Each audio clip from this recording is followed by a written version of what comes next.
de leur métier subsistent grâce aux aides européennes. Les paiements arrivent dans plusieurs centaines d'exploitations tous les jours, assure Gabriel Attal, sauf que dans les faits, ces aides mettent des mois à être versées, ce qui peut mettre les exploitations en grave danger. Reportage du correspondant d'Europe 1 à Lyon, Jean-Luc Boujon.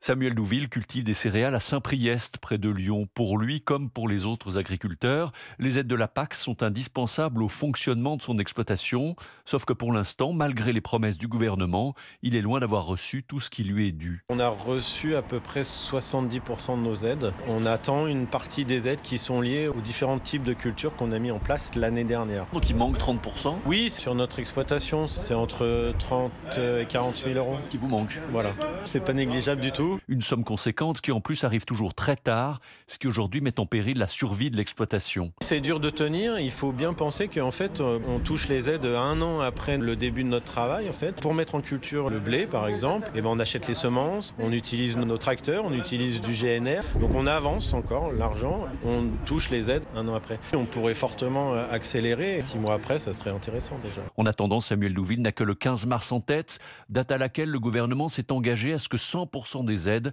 soient versées aux agriculteurs. Jean-Luc Boujon, les agriculteurs qui sont en ce moment même en route vers Paris